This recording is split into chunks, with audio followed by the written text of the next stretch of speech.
The IRS under scrutiny, of course, for targeting conservative groups, but the trouble doesn't end there. Last week, armed federal Homeland Security agents showed up at rallies across the country as Tea Partiers gathered to protest the IRS. Did they have a right to be there, or is this just another example of bully tactics from the government? Joining me now to analyze, Fox News senior judicial analyst, Judge Andrew Napolitano.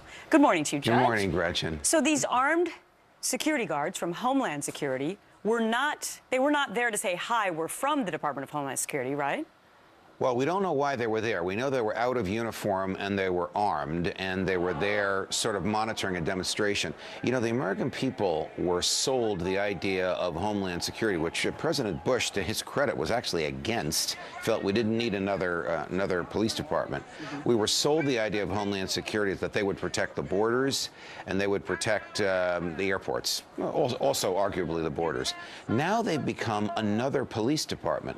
Think about it. If there's a rally on 6th Avenue, right outside the building where we are now, the police will be there just sort of around the area to make sure nobody gets hurt. The large concentration of people in a small area.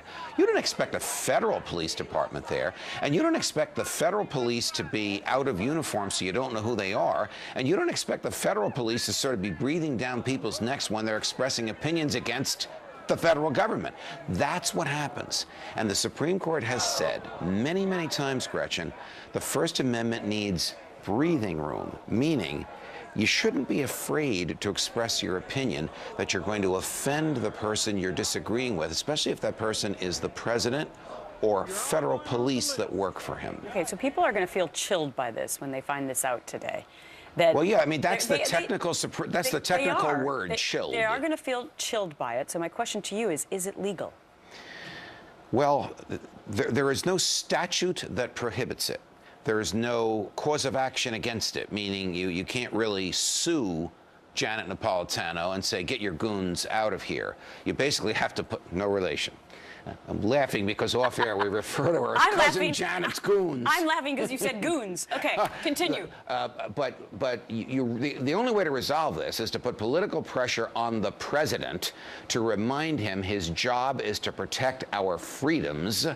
And when the police are breathing down people's necks because they express political opinions against the government, that inhibits our freedoms. But here's what I am so surprised at, and maybe I shouldn't be, is that in light of all these recent scandals coming out of Washington, why? You would think that the Department of Homeland Security and this administration would be extra careful to not overstep any bounds. Agreed. Right now. Sometimes the government has a tin ear as to what offends people. Sometimes the government just wants to sort of don't challenge our authority.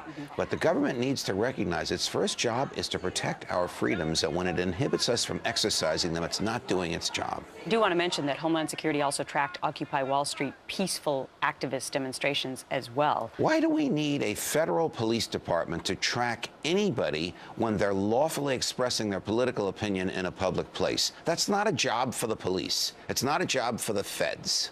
Okay. Judge Andrew Napolitano, we got to leave it there. I think I'll hear from Cousin Janet later today. Who knows? They might have your phone number under surveillance. You never know, Judge. All right, have a great weekend. Pleasure.